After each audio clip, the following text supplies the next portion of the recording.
Hey everyone, welcome back to my YouTube channel Hindi on tips. Hindi on tips YouTube channel पर आपका स्वागत है।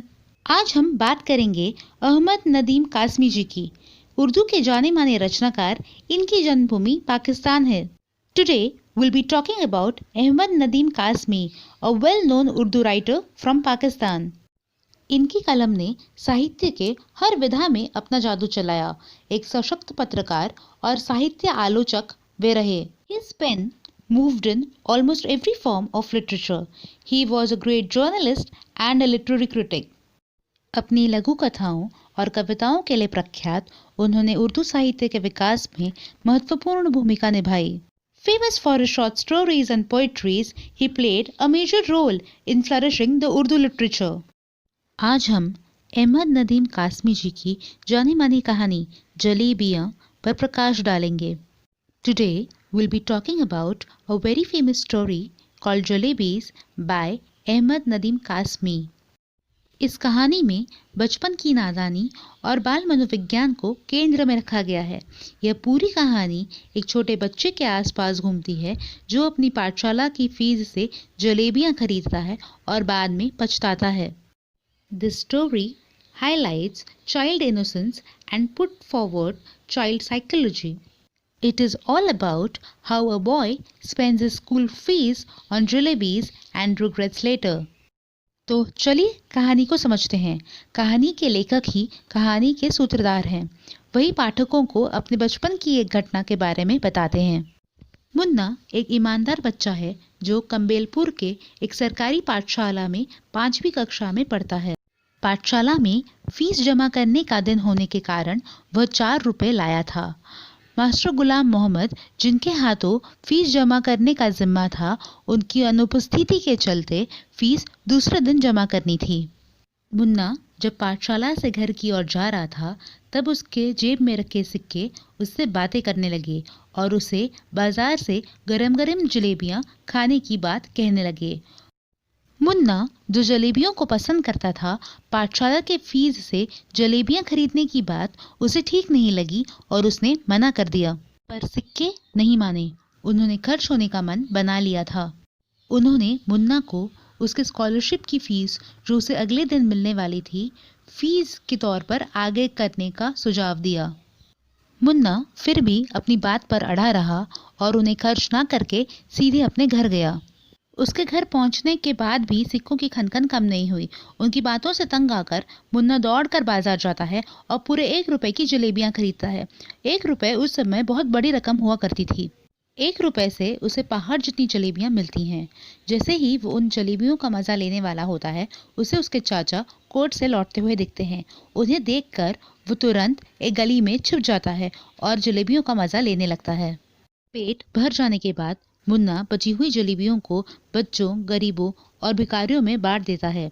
भीड़ ज्यादा होने के कारण वो और 2 रुपए जलेबियों पर खर्च कर देता है।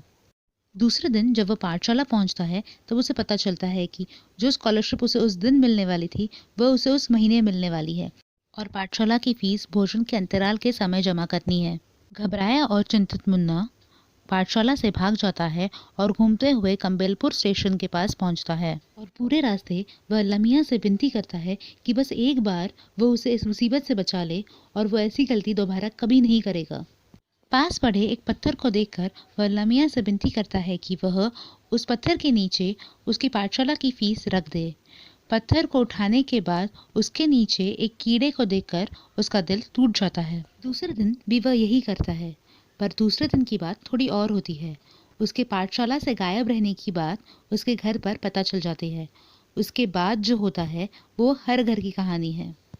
कुछ सालों बाद जब मुन्ना बड़ा हो जाता है, तब वो इस बारे में सोचता है कि हम इंसान एक सीमित दायरे में रहकर हमारे भविष्य के बारे में सोचते रहते हैं और उसी दायरे में रहते हुए अपने काम को अंजाम देते हैं। भविष्य को एक बड़े पैमाने पर देखने की बात हम भूल जाते हैं। कहानी यही खत्म होती है। कहानी में जो भी घटनाएं घटती हैं, वो बच्चे की नादानी के चलते घटती हैं। कहानीकार ने बाल विज्ञान को बहुत ही बारीकी से कहानी में दर्शाया है। सिक्कों का मुन्ना से बात करना, मुन्ना का जलेबियों को बांट देना बहुत ही रोचक बन पड़ा है। Now will be talking about the story jalebis in English. Munna is an obedient boy studying in the 5th grade of a government school in Kampilpur. As it's the fees collection day in school, he carries 4 rupees with him. Teacher in charge, Ghulam Muhammad, was on leave. The collection was to be done the next day. As Munna was on his way home, the coins kept in his pocket started talking to him and convincing him to spend them on the hot and tasty jalebis available in the market. Even though Munna was fond of jalebis, he did not find spending school fees on jalebis ethical and strongly denied to do so. The coins, who had made up their mind to be spent, suggested Munna to forward the scholarship money that he was supposed to get the next day as the school fees. Munna stuck to his decision and went home. Even after reaching home, the babbling of the coins did not stop. Irritated, Munna ran towards the market and bought himself a whole 1 rupee of jalebis. 1 rupee was a huge amount back then, which fetched him a pile of jalebis. As Munna was about to taste those jalebis, he saw his uncle returning back from court and quickly ran into the lane. Then peacefully enjoyed the jalebis.